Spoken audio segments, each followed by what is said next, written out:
This happened a couple of months ago. I was looking for a break from the city. I'm a 32-year-old freelance photographer, and I wanted some quiet time. I found a village online.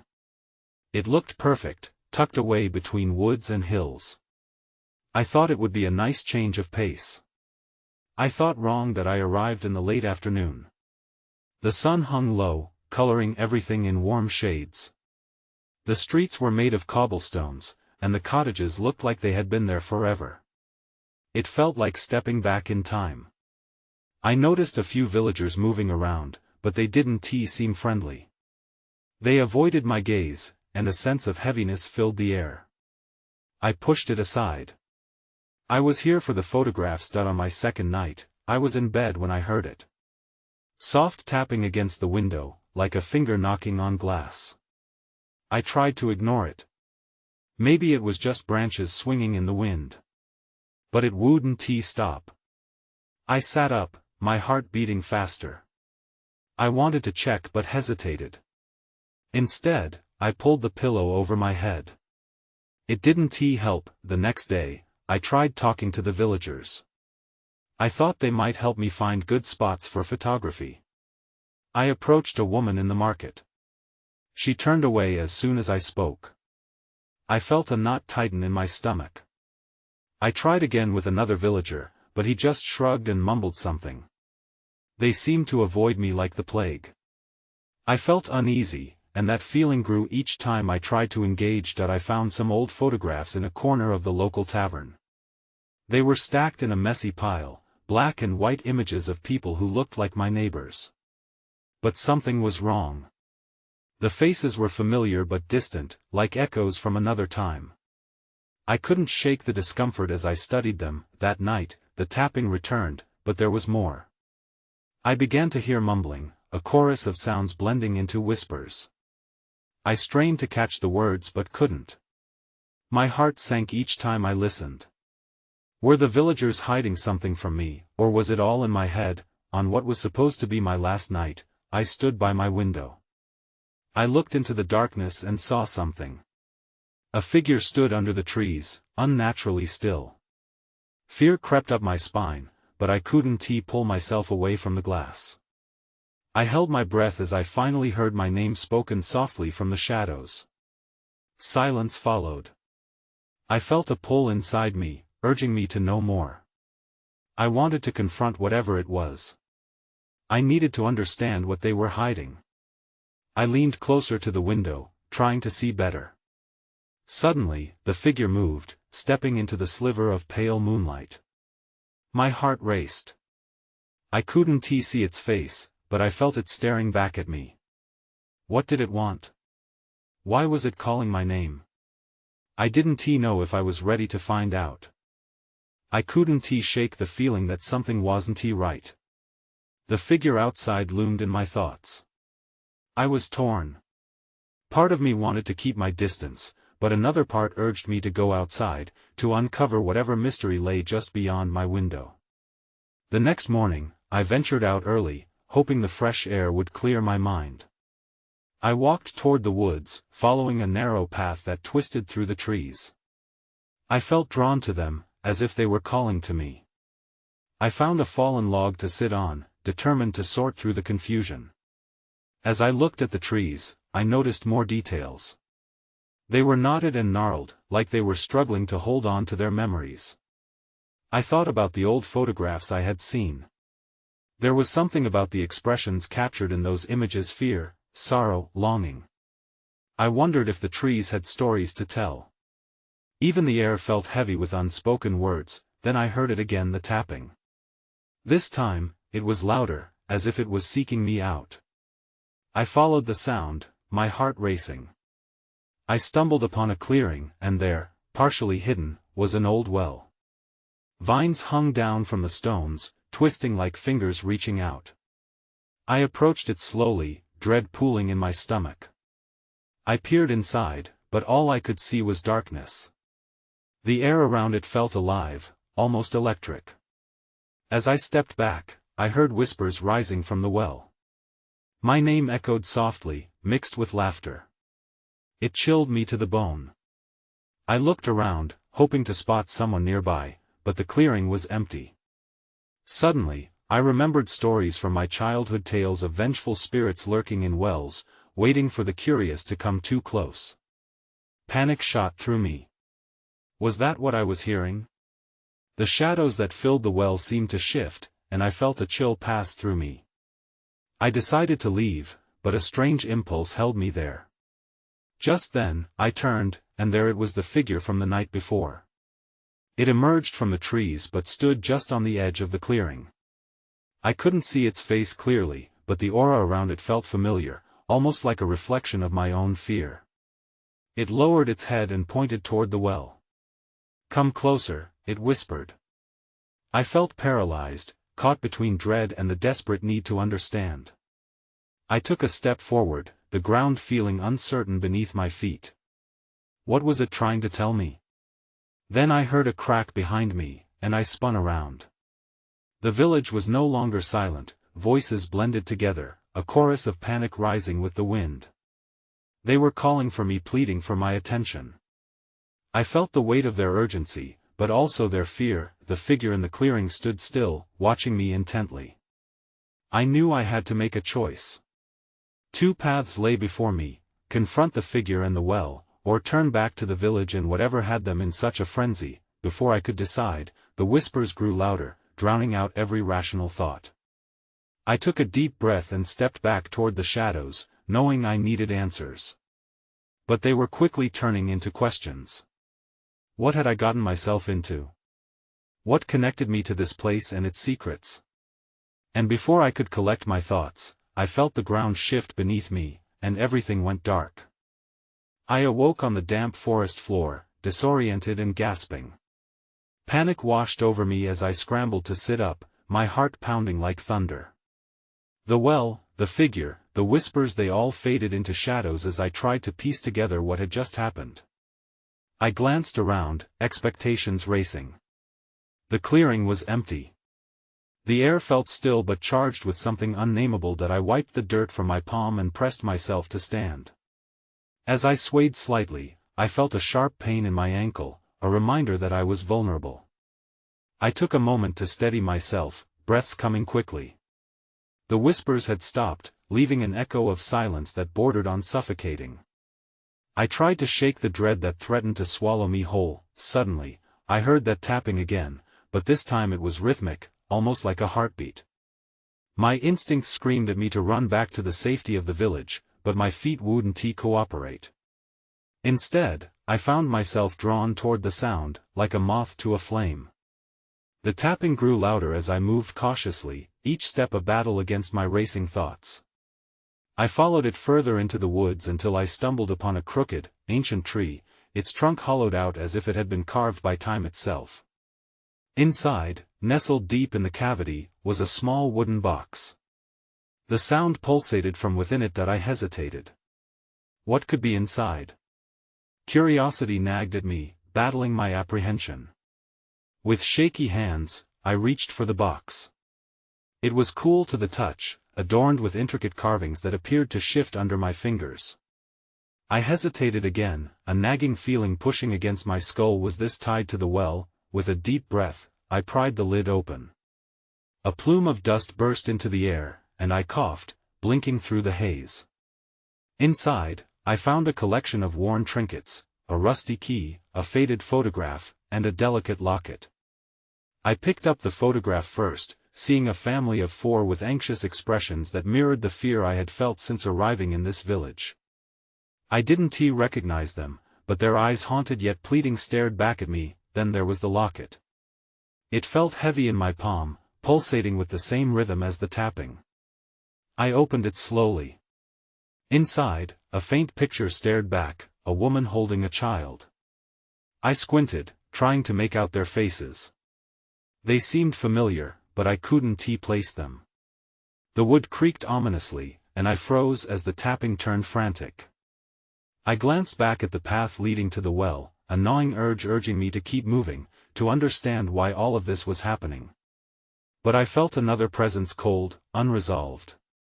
I wasn't alone in the woods anymore. That was when I heard a voice, just above a whisper. You must choose. My heart pounded like a drum in my ears. It was the figure. I glanced around, desperate for a glimpse of it.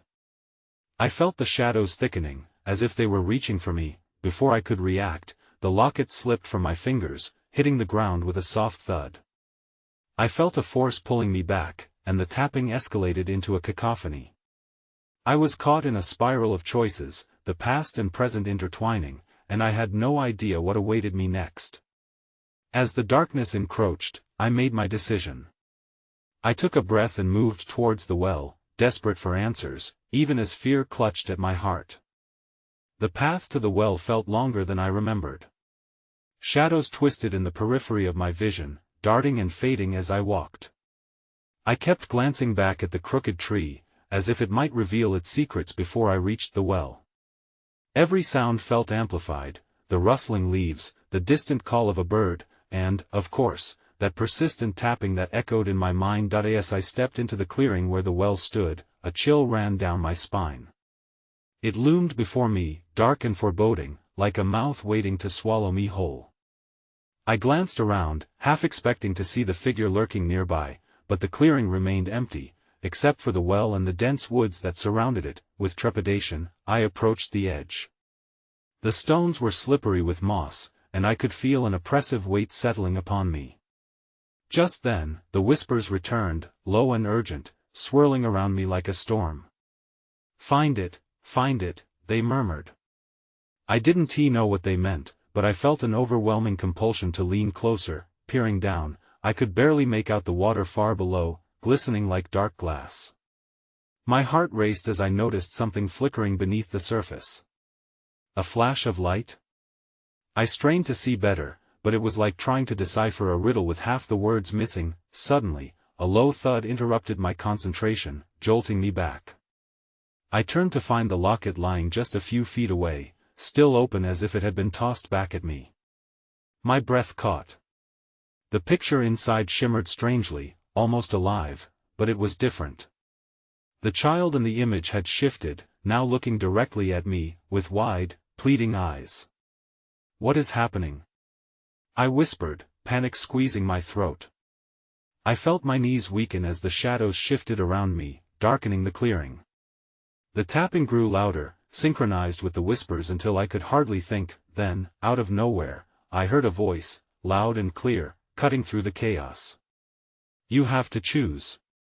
It sounded familiar, but I couldn't place it. I turned in every direction, searching for the source, my heart pounding harder. And there it was. Just at the edge of my vision, I glimpsed the figure, shrouded in darkness, its shape shifting. It pointed toward the well, urging me with a skeletal hand. My instincts screamed to run, to escape whatever fate awaited me. Yet, deep down, I knew I needed to understand. Gripping the edge of the well, I felt a surge of determination alongside my fear. Choose what? I shouted into the emptiness. What do you want from me? The voice answered, calm yet potent, reverberating in the air. Will you seek the truth? Or will you turn away? With that, the figure dissolved into the shadows, leaving a haunting silence behind. Uncertainty gnawed at me, but one thing was clear: I had to uncover the truth. What lay beneath the surface of the well? Before I could think any longer, I took a step forward toward the edge. That's when I saw it: a rope, coiled tightly at the bottom, with a glint of metal attached to it. Something told me it was the key to breaking this cycle of fear. I wasn't ready for the answer, yet urgency pressed me onward into the unknown. I leaned closer to the edge, a mixture of dread and exhilaration brewing in my chest. The rope glimmered in the dim light, taunting me with its potential. My instincts told me it could lead to answers, but at what cost? I took a deep breath, steeling myself for what lay ahead. Tentatively, I reached down, my fingers brushing against the coarse fibers of the rope. It was thick, worn by time and weather. The moment I grasped it, a shudder jolted through me as if the well itself had reacted. The air grew heavy, and I felt a pulse reverberate beneath my feet, echoing the rhythm of my heart. Pull it up, the whispers urged, now louder, pressing in on me from all sides. I hesitated, glancing around for any sign of the figure, but it was gone. The clearing stood still, the trees watching like silent sentinels. In an instant, I yanked the rope. It came free with a surprising ease, and I stumbled backward, landing hard on the ground. The noise reverberated through the air, drawing my gaze back to the well. But it wasn't just the rope I had brought up. Attached to it was a rusted metal box. My heart raced. What was this? I scrambled to my feet, brushing off the dirt, and took a closer look at the box. It was small, weathered, with strange symbols etched on its surface. Anxiety flickered in my chest like wildfire. I had to know what was inside. With trembling hands, I fumbled for the latch, but it wouldn't budge. Frustration built as I pulled and twisted until finally, it clicked open. A wave of cold air rushed past me, sending chills down my spine. I hesitated, staring into the darkness of the box. What had I unleashed? Plucking up my courage, I peered inside. There was something wrapped in tattered cloth, rising slightly above the edge. As I unwrapped it, a familiar face stared back at me, the child from the locket. But this was not just an image. This was a part of something real, a doll made in her likeness, with a lock of hair tied around its neck. What is this? I mumbled, my breath quickening. My mind raced back to the whispers, the image. Memories I couldn't grasp flickered just out of reach. As I held the doll, a sense of panic washed over me. This wasn't just an innocent toy. Suddenly, a rustle echoed through the trees, and I spun around, heart hammering. A shadow shifted in the corner of my vision. I could feel a presence approaching, an undeniable energy. Did the figure return? Or was something worse lurking in the dark? I tucked the doll into the box, closing it quickly. The moment the latch clicked shut, the shadows thickened, swirling around me like a storm. The whispers shifted to an urgent chant, "You must decide. You cannot wait." My breath quickened as my fingers found the box again, feeling its weight in my hands. I needed to leave, to escape whatever was happening, but I also needed answers. With one last glance at the well, I turned to make my way back through the clearing, but as I took a step, the earth trembled. Something below responded to my movement, and a low growl resonated in the distance. I froze. I had awakened something, and it wasn't happy. I took a deep breath, trying to steady my racing heart. The growl echoed again, richer and more menacing, vibrating through the ground. I had disturbed whatever lay beneath, and now it was angry that I took off running, adrenaline kicking in. The box bounced against my hip, a dull reminder of the secrets tucked away inside. I didn't dare look back. The woods were alive now, branches snapping like bones and leaves rustling like whispers, urging me to flee. I burst into the underbrush, the path back to the village barely visible through the thick foliage. The shadows shifted around me, warping in the fading light. I couldn't shake the feeling that unseen eyes were watching, lurking just beyond the trees. The air felt electric, charged with something restless. I had to warn them. Whatever I had unearthed could affect more than just me. As I approached the village, I spotted the flickering lights of a few homes in the distance. My pace slowed as I entered the clearing. Faces turned towards me, startled by my sudden appearance. Concern flashed across their features as they noticed my disheveled hair and the fear in my eyes. What happened? One villager stepped forward, her brow furrowed. I opened my mouth to speak, but no words came out. I was too overwhelmed by the rush of emotions. The fear from the well churned inside me, mixing with confusion and a desperate need for answers. "There's something in the woods," I finally managed to say. My voice trembled. I pulled up a box, and I think I woke something up. The villagers exchanged anxious glances. The woman's expression shifted from concern to something deeper and understanding. She glanced over her shoulder, then stepped even closer. "You should not have touched it," she whispered, almost like a prayer. "What do you mean?" I asked, swallowing hard. What's in there? The well has its secrets, she said, her voice low. Not all of them are meant to be disturbed. Some things should remain buried. Panic set in as I thought of the doll inside the box. My fingers instinctively found it again, digging into my pocket despite the cold sweat gathering on my brow. What if it's connected to the girl, the one in the locket? Her gaze sharpened, and a flicker of fear crossed her face. You saw her? She asked, her voice tight. I nodded. Suddenly, a shrill cry erupted from the tree line, tearing through the night like glass shattering.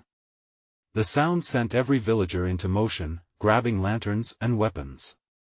My breath caught as darkness shifted in the distance, shadows coalescing into something that shouldn't exist. That's when I saw it, a figure darting through the trees, long and gaunt, with eyes that glowed like embers. It paused, staring directly at me, and I felt the weight of its search as if it were scrutinizing my very soul. We have to go, I shouted, terror rising. We turned as one, fleeing towards the village. But I couldn't shake the feeling that it wasn't just an apparition, it was hunting, and I was the prey. Something had been awakened, and it was coming for me. The villagers scrambled into action, lanterns flickering to life as they formed a tight circle around me, but I felt the urge to run deep in my bones. I edged closer to the group, but my heart raced louder than the frantic whispers that filled the air. The woman who spoke to me earlier wasn't the only one with fear etched onto her face. Every villager seemed to share my terror. What is it?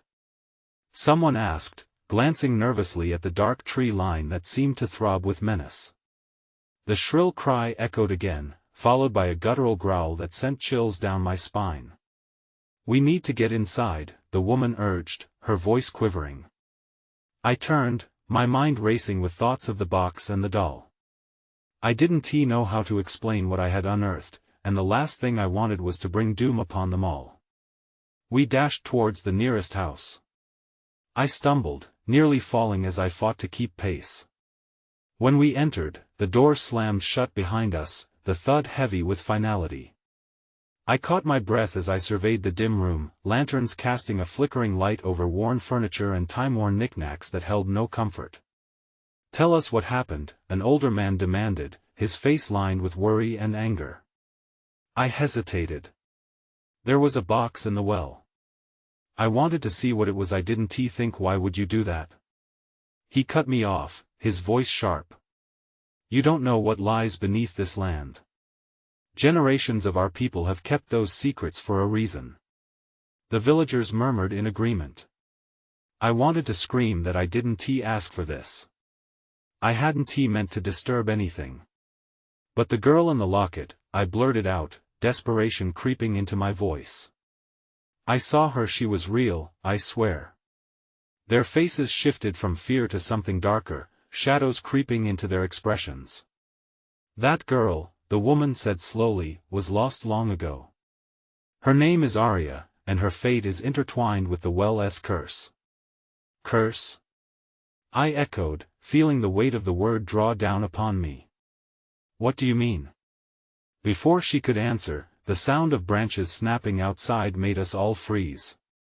The low growl filled the air again, deeper this time, as if it were right outside our door. I felt bile rise in my throat. Get away from the windows. The older man barked, and everyone rushed to the back of the house, pressing against the walls. In the dim light, I could see the panic rising in their eyes, a reflection of my own. Then, it got quiet. Too quiet.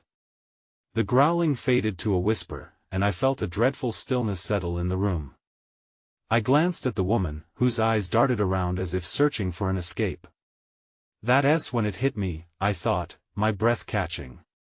If they were right about the curse, then I had unwittingly tied my fate to whatever hunted us.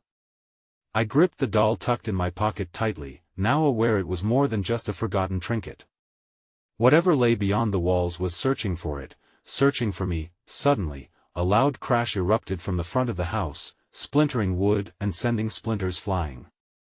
Panic surged through me. What was out there? It felt like the air itself was holding its breath. Then came the whispers again, guttural tones, creeping like smoke into the corners of the room. Something was coming. And I was right in its path. I could barely think as the crash echoed in the house, the splintering wood giving way to whatever lurked outside. I felt the villagers pressing against me, their breath quick and shallow. The fear was palpable, a living thing that threatened to consume us all. What was that? I whispered, my voice barely a murmur. The older man clenched his fists, his knuckles white against the wall. Stay calm. It's testing our defenses, he said, though his voice trembled. We need to barricade the door. Together, we moved in a flurry of movement, pushing furniture against the door. I could feel the weight of the doll in my pocket, a constant reminder that I had triggered this. As we worked, the whispers grew louder, a chorus of disembodied voices that made my skin crawl. I don't want to die here, someone cried, their voice cracking. The old man shot a glare toward them, steely resolve flickering briefly in his eyes. In the chaos, I noticed the woman who had spoken before. Her face was pale, yet her gaze remained locked on the door. The box, she said suddenly. You need to get rid of it. It's the only way to lift the curse. What do you mean? I asked, panic rising within me. I can't just throw it away. I didn't even want it. You've disturbed forces that you cannot comprehend. She snapped. If it's already drawn them here, there's no telling what they'll do if you keep it. You have to put it back. I shook my head. I didn't have the strength to do that. The memories of the locket and Arya haunted me. The truth was, I was terrified of what I had unearthed, but I couldn't let myself believe it was all my fault. Get ready, the old man ordered, each word heavy with authority. We need to guard ourselves. That's when I saw it. A shadow crept under the doorframe, long and twisted, as if something was stretching and twisting just outside. My heart raced, and I took a step back. The whispers escalated around us, a cacophony that threatened to drown me. Suddenly, the door began to quake. The villagers held their breath, bodies taut with fear. Hold steady. The old man shouted, and I could feel the energy coursing between us, a shared determination. With one final explosion, the door splintered, and something burst through. In the flicker of the lanterns, a hulking figure loomed. It was dark and misshapen, but I caught a flash of something sharp glinting in the dim light. A low growl emanated from the creature, and it seemed to be moving straight for me. Get back! I screamed, instinctively shoving myself toward the far wall. But in that moment of chaos, everything fell silent. The creature paused, its gaze locking onto me, and I felt paralyzed by its intensity. In the darkness, I suddenly understood. The whispers weren't just coming from outside. They rose within me, slowly unraveling the threads of my mind. The sensation was overwhelming, like I was caught between two worlds, one pulling me in and the other dizzyingly far away. What was happening? The shadows thickened around me, and the realization hit hard. If I didn't act fast, I might lose myself entirely. I was in the heart of a nightmare, and it was only beginning. I could feel the creature's gaze digging into me, and for a heartbeat, I stood frozen, swallowed by fear. Then, a sudden surge of instinct snapped me back. The doll in my pocket felt like it was vibrating, urging me to fight, to run, to do something. Move! I shouted to the others, breaking free from my stupor. The villagers reacted, instinctively retreating away from the shadow looming before us. But the old man stayed rooted to the spot, defiantly staring the creature down. Don't give in to fear. He shouted, his voice a mix of authority and desperation. We fight back. But I wasn't sure how to fight something I barely understood. Maybe it was my fault this creature was here, maybe the whispers were meant for me. Either way, instinct pushed me toward the back of the room, where an old kitchen knife lay abandoned upon a dusty table. I snatched it up, my fingers clasping the handle tightly as a mix of determination and dread rushed through me. The creature began to advance, its silhouette shifting in the light. I could see more details now: twisted limbs, a long, jagged mouth filled with sharp teeth bared in something like a snarl. Suddenly, I remembered the woman's words. "You need to get rid of it." I couldn't shake the feeling that the doll was somehow tied to our fate. If I didn't do something, we were all done for. "Help me!" I shouted, turning to the villagers. "We need to push it back. Keep it away from the door." The old man nodded, his face grim but resolved. He grabbed a sturdy chair, lifting it aloft like a weapon. Inspired, I lunged forward too, thrusting the knife out at the creature. It only seemed to make it angrier, the growl vibrating through the air like a living thing. Then the whispers began to coalesce into words, as if they were responding to my fear. I couldn't quite make them out, but it felt like they were warning me. My heart raced. What were they saying? Distracted, I didn't see the creature lunging forward until it was too late.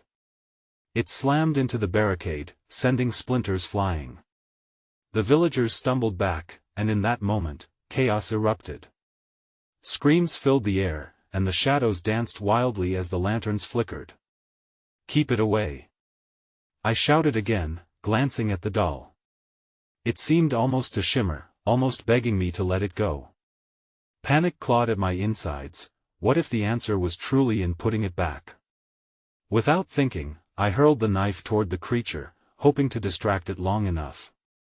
The blade embedded itself in the wall beside it, but the distraction worked. The creature halted, its attention darting to the knife, and I saw my chance. "Now!" I yelled. I dashed toward the door where the box lay, heart pounding. The villagers behind me began to push against the creature, their fear giving way to desperate courage. As I reached for the box, I felt a surge of energy ripple through me.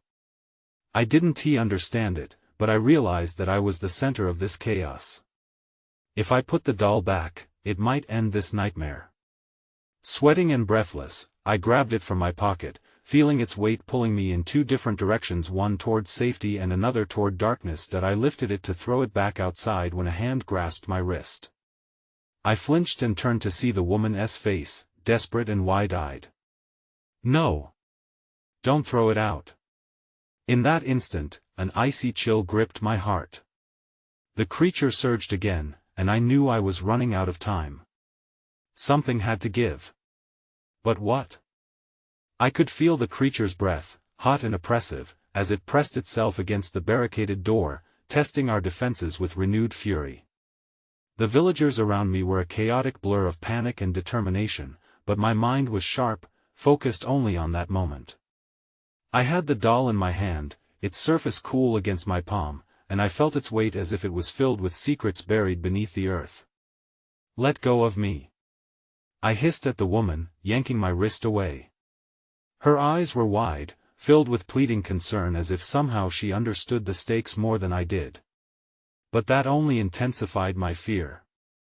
"We need to get rid of it," I insisted, adrenaline coursing through me.